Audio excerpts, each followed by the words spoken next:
Kahit na kay dilim ng kahapon, kahit na kay sanapang noon, kung sa Diyos ay lalapit at manunumbalik, muli kanyang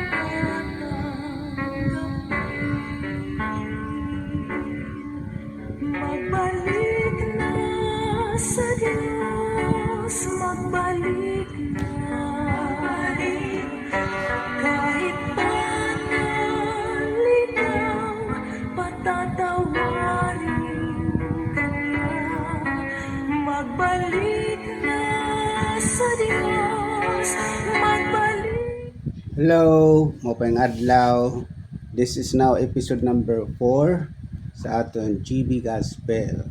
Kung tayo follow niyo, ngan i-share sa iyong mga kakilala o kasangkayan. So, magpadayon kam para damo pa niyo mahibaroan, may unong sa Kristyanismo. Kaya aton itong i-discuss para maaraman niyo ang pagiging Kristiyano. Salamat.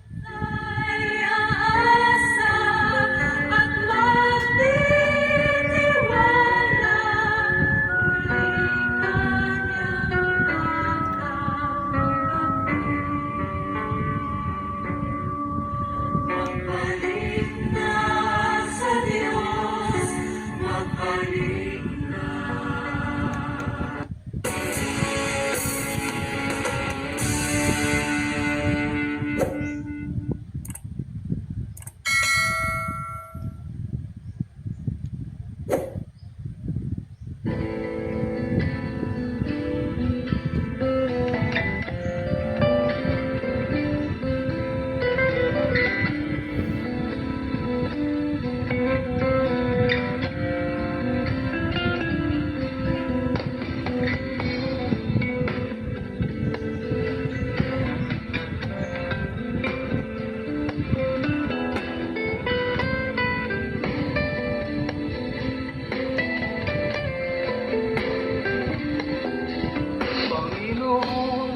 Heto ako, lumalapit sa iyo, humihingi ng tawad mo, sana'y kahabagan mo. Pinagsisihan ko't tinatanggap ang pagkukulang ko sa'yo. Ang nais ko ay magbago, Panginoon, tulungan mo ako. Aking Ama, kaluin mo at yakapin mo ako. Ako po'y lito sa mga kasalanan ko. Aking Ama, dinggin mo, pagsusumamo ko sa'yo. Pinagsisihan ko lahat kamalian ko.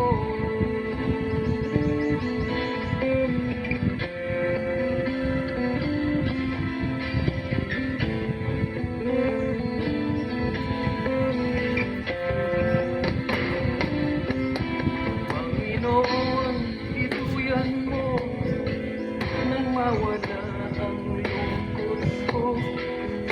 Isa pang magkakataon, dinadalangin ko sa'yo. Panginoon, buksan mo ang puso kong ito. Alam kong nakikita mo katotohanan sa buhay ko. Aking Ama, kaluin mo at yakapin mo ako. Ako po'y lito sa mga ko. Aking Ama, dinggin mo, pagsusumamo ko sa'yo. Pinagsisihan ko lahat ng kamalian ko.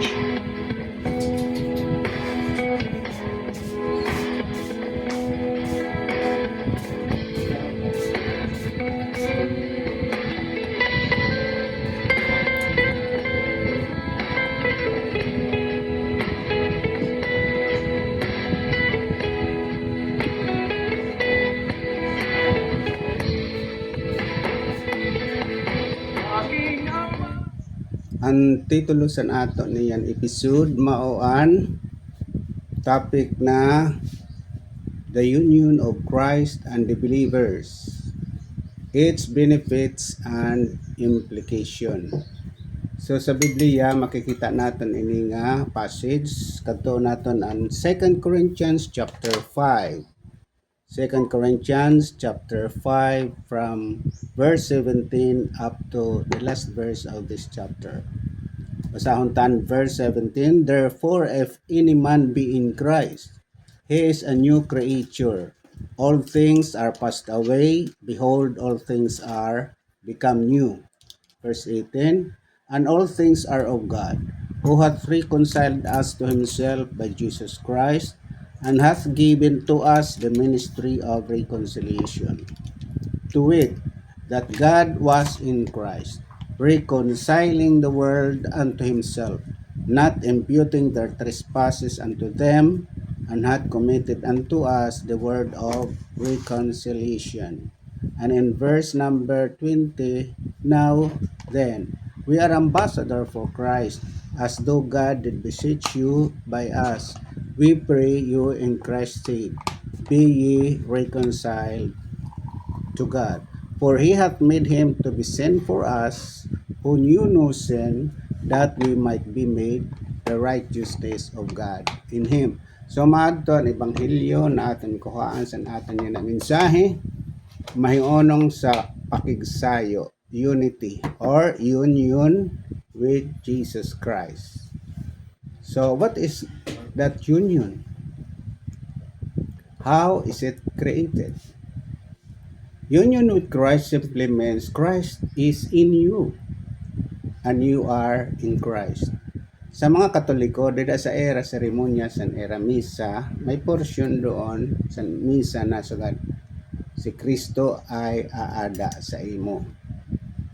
I hope nga ang mga Katoliko na intindihan ni Nera. Di ko man yun, minus pero siguro damo nga mga Katoliko ang di sini nakakaintindi na kapartisan era seremonya doon. But aton itong tutokibon din para natin maintindihan. So nano ito nga si Kristo aada sa imo or sa iyo. So dito sa ato ginbasa sa epistle na Apostle Paul in 2 Corinthians chapter 5, maadman naton kung ano gun man talaga ini nga si Kristo ada sa imo. May benepisyo ba iton sa aton bilang mga Kristiyano? So simple lang, no? Kung ano ini nga union with Jesus Christ. Ini mao ni nga simple lang, no? That Christ is in you and you are in Christ. But what is the nature and characteristics of this union?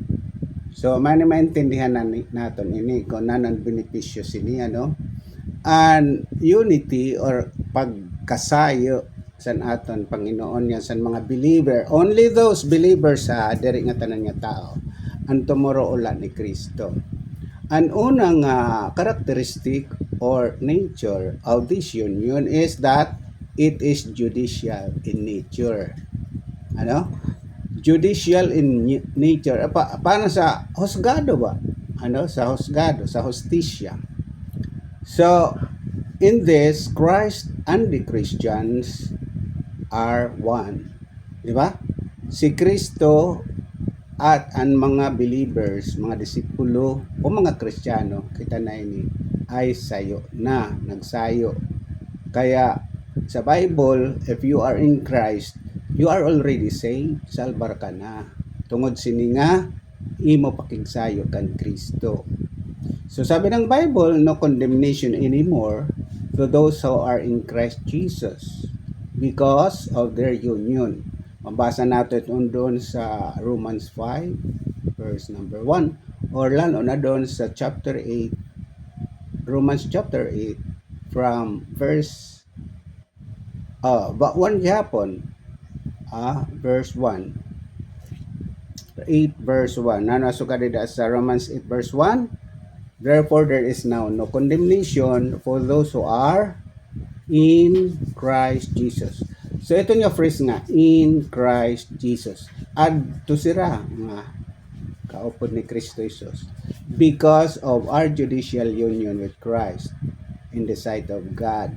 So, sa mata san Diyos, pangita san Ginoo, ang mga Kristiyano bilang ginhugasan na ang irasala sa dugo ni Kristo, they are not anymore wicked. Dari na sila wicked at dari na napupungot ang Diyos sa ira tungod kay Kristo Jesus. So, the first nature of Christ union is it is a legal union. By this, we are accounted righteous.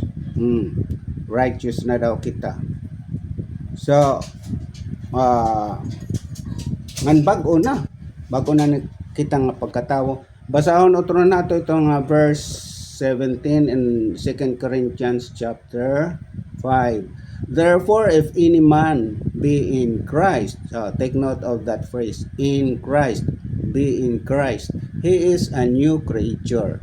All things are passed away. Behold, all things are become new. And all things are of God, who hath reconciled us to himself by Jesus Christ, and hath given to us the ministry of reconciliation. So si San Pablo sini ang namulong nagtutdo sa kanya mamarati nga kung ikaw ada na kang Kristo, bag-o ka na nga pagkatawo. Kaya sa aton episode number 2 ay mahiyunong ato sa rebirth, born again. Nabag-o ka na, kay di ka na natural nga tao, kompleto ka na. Duhanan imo kinabuhi dida sa imo pagkatawo. First birth, which is a physical or natural birth, and this second birth ay yung spiritual because of Jesus Christ. Nabuha na tumurok doon ang uyas, ang pulong sa Diyos, naging papasamuak sa mga Kristiyano para makaambit liwat sira sa dayon yung kinabuhi. So, as a verse 18, nasugad din ni, all things are of God. So, kung ikaw ay born again na, or kung nabag-o na pagkatawo, ang nga tanan nga bagay para sa imo ay bag-o na sa mata ng Diyos. All things are of God who hath reconciled us. Ang Diyos ang nag-reconcile sa ato, kita ay nabalik na sa Kanya, who hath reconciled us to Himself by Jesus Christ, sa pamamagitan ni Kristo Jesus, and hath given to us the ministry of reconciliation. So, ang mga Kristiyano talaga ay may office siya, din sa kalibutan para ipasamuak ang Ebanghelyo, the good news, kay para makaambit liwat adto nga mga tao. Kaya katotohanan, ang Bible nagsusugad nga diri nga tanan nga tawo mga Kristiyano. So ang Christianity and being a Christian ay produkto iton san pulong san Ginoo ang san conviction nga gindarasan banal na espiritu nga kung ikaw na-convict, nagbasol ka sa iyong kasalanan, ganyan tanggap mo, yung karawat mo si Kristo Jesus, lalo na ang kanya ginhimo sa Kalbaryo, an atonement na naging episode number 3 naton. Kung wala kasi ton makabati, ada man layton sa YouTube, abri na la niyo ang GB Gospel ngan pamati kay para mahibaro kamo sa damo pa nga mga Christian doctrines. So kay kita kadamuan sa aton nagsugad yung mga Kristiyano pero wala kit sarabutan sa mga panudloan ni Kristo. Kaya ini nga ministry GB Gospel kung kamo interesado mahibaro sa Biblia nga sa doktrina sa Kristyanismo pareho sini the union of Christ and the believers nano iton nga nanoan magaganansya naton siton so pagpadayon naton sa naton pag-aram sini nga episode may nan makukuha naton na kung ano iton nga sugad union with Christ doon sa seremonya sa iyo misa si Kristo ada sa imo an ikaw man ato kan Kristo. Ang kahulugan siton mao na ini nga ato ginaadman nanon pulos nanon benepisyo. Kaya para maintindihan niyo ang misa sa mga Katoliko mag-aram kamo sini nga union with Christ. Okay. So an unang characteristic or nature of this doctrine ay that union of Christ and the believer ay judicial in nature. Nga si Kristo nga sa mga believers, followers niya ay sayo na la. Kaya they are not anymore condemned by God because of Christ. Di naman gihapon sabi ni Apostle John sa John chapter 3 verse 18 nasugad si Apostle John nasod siya, he that believes on him and him di ito diba God so loved the world that he gave his only begotten son that whosoever believes in him, so in him is the begotten son which is Jesus or who is Jesus Christ. Okay, he that believes on him Jesus Christ is not condemned, but he that believeth not is condemned already. So in kondidian pagkakaibasan believer nga san unbeliever or Kristiyano nga san diri Kristiyano. Andiri tumuroo an waray pakarawta si Kristo Jesus bilang their Lord and Savior ngan wala sila magsarig sa mga saad niya mga teaching wala niya tuohi kay paano ka mandat makatuo kundi ka maaram sa teaching ni Jesus Christ. Kaya kinahanglan mag-aram gud kit sa Bible mamati sa mga pulong mga panutdoan sa magturot sa Biblia. Bisan pa man ini nga aton niya na programa pag-vlog mamati kasi ni Sangkay para damon mahibaruan mo. So sabi ni Apostle John in John chapter 3 verse 18, he that believeth on him is not condemned, but he that believeth not is condemned already. Kana kay condemned already because of ang kasalanan ada pa sa ira, wala pa kahurugas ang dugo ni Kristo kay wala manira karauta si Kristo. So because of this union ni Kristo at ng kanyang mga believer ang Diyos nagkikita sini nga mga followers or mga Kristiyano nagkikita sa kanra nga diri la sira na iindan kundi dida sa kanra na kada an iya bugto nga anak na si Hesukristo tungod kay sayo nala ikaw nga si Hesukristo diri pwede dito nga ililibre niya si Jesus Christ tapos ikaw ay ikukondinar diri pwede ton kayo and Christ is only one in the sight of God you are already righteous because of the imputed righteousness of Christ when you receive him as his Lord and Savior. Kaya nga ang title ni Jesus ay Savior ginsalbar kaniya. Diri ka masasalbar sa imo kalugaringon bisan ano nga kamaupay mo tawo wala kasiton wala ka righteousness atubangan sa Dios. Your righteousness ay only when Christ give you that his righteousness is imputed to your life sa imo pagkatao. So dito sa 2 Corinthians chapter 5 nato text yan aton minsahya na in verse number 19 mayon do nasugad to wit God was in Christ so parang witness nagpapatuto kami nga ang Diyos ay nasa kay Kristo reconciling the world unto himself. Yan, gina-reconcile daw yung world, yung makasasala nga people ng mga tao So gusto niya nga ma-reconcile ng mga tao. But of course, ang limitation ay kung ikaw magkarawat sa kanya provision nga grasya, buhay nga dayon pinagi kan Kristo Jesus. Sabi doon sa Romans chapter 6 verse 23, for the wages of sin is death, but the gift of God is eternal life through Jesus Christ our Lord. Okay? So utuhon ko na sa 2 Corinthians 5:19, to wit God was in Christ reconciling the world unto himself, not imputing their trespasses unto them.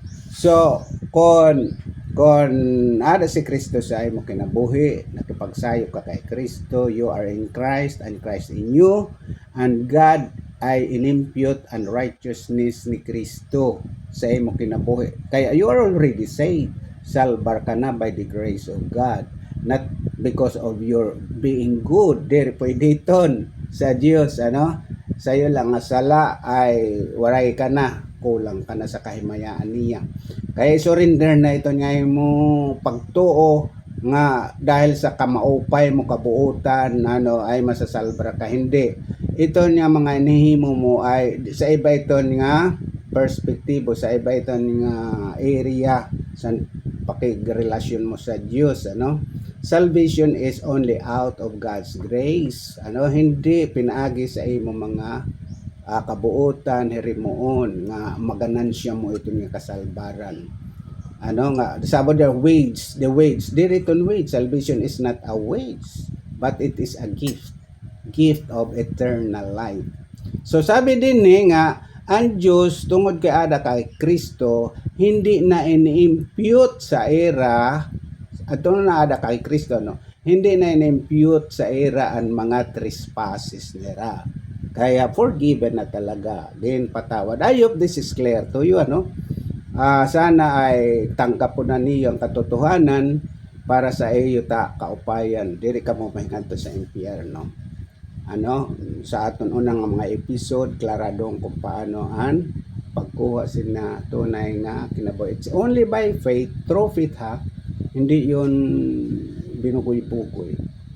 Okay, the second characteristic of this union of Christ and the believer ay ito. It is what? A union in spirit. Ano? Union with Christ is spiritual. Spiritual ito na, kaya an ato lawas, diri iton happy, kaya nga na may resurrection, babagohon an aton lawas. We all die, Kristiyano o diri, save or unsave, nga tanan mapatay kit sa physical, sa aton una nga pagkatao. Ano, kay adto diri to kompleto, makasasalad to. Pero niya ay kaduha, na born again ka, bago ka na kinabuhi, then maiton nga salbar ka na. Ginsalbar ka ha, there is tungod sa kalugaringon. Insalbar ka la san Savior, which is, or who is Jesus Christ. So, magbasa kita din sa Romans chapter 8. Romans chapter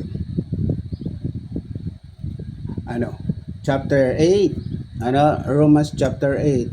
Tikangon nato sa verse 9 to 11. So, sabi ng verse 9 of Romans chapter 8, may unong ini sa ikaduha nga karakter or characteristics or nature sa ato pakigsayo kay Jesus Christ. In verse number 9 of Romans 8, but ye are not in the flesh, but in the Spirit. If so be that the Spirit of God dwell in you. Now, if any man have not the Spirit of Christ, he is none of his. So, yan, ang verse number 9, ano? Ye are not in the flesh. Of course, sa aton unang pagkatao, we are still in the flesh. Sorry. Pero sabi na, San Pablo, mas importante nga, kamutangan mo sa mo niyang pagkatao. You are already in the Spirit. Kaya, if so, be that the Spirit of God dwell, magistar, manahan doon sa imo.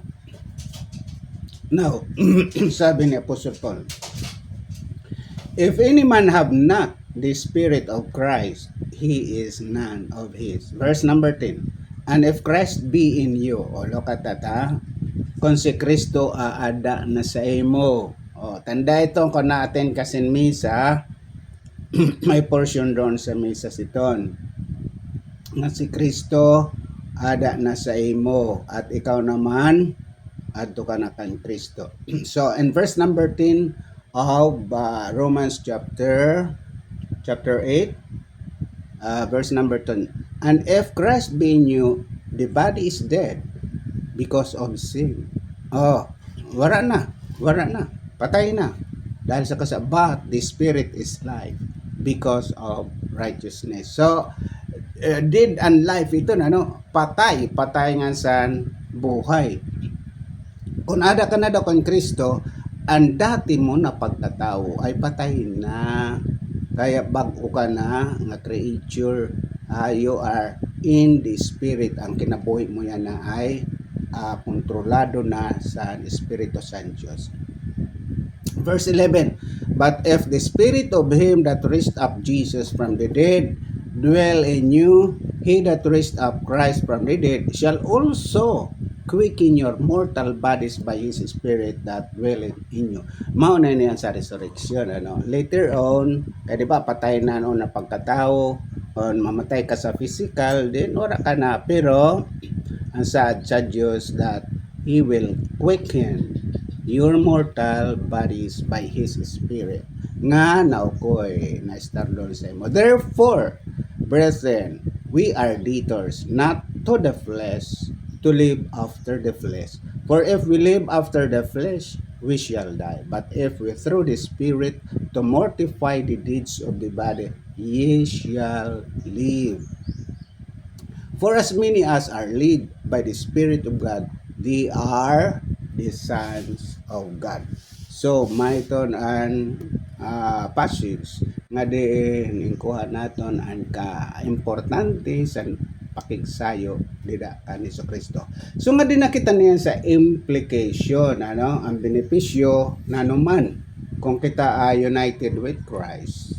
Okay, implication number 1, that by the union with Christ, we are accorded righteous by God. We are accounted righteous by God. Ano, this is of course in Romans 8 chapter 1. Basahan ko, therefore there is now no condemnation for those who are in Christ Jesus because of our judicial union with Christ. In the sight of God, we are as righteous as Jesus Christ, ang kanya bigatin sana. So it is by the process of what? Imputation of Christ's righteousness to those who believe in Jesus. And ikaduha, nga implication now, we now live in Christ's strength. Ano, we now live in Christ's strength even in overcoming sins. Kaya damuan nakaka-overcome sa mga bisyo kung nagiging Kristiyano.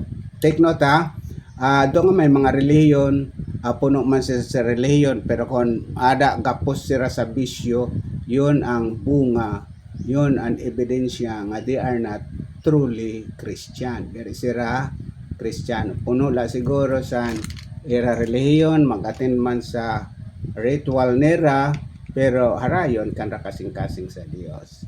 Why? Una, ignorance. Di sila maaram kung mag-aanano sila. Kaya dapat magtuddo at itong mga pastors, mga leaders sa simbahan Kristyanismo, dapat magtutdo sila diri lamang kinongkos itong mga ano-ano, mga ceremonies, whatever, memorya naman layton nga ang pulong sa Ginoo maiton ang pagkaon sang kalagsan tao. Nasugad si Jesus Christ, di ba? Nga man shall not live by bread alone, but by every word that proceeded out from the mouth of God. So mga hinigugma ko na mga taga-subaybay, mga mandarti, tungod gawara naman kita oras, ano, ato naliwat niya na ako ko anon, o turon langon, kay mag-ano na lang ka mo magsubaybay sa mga susunod pang episode. Salamat! Bye-bye! God bless you!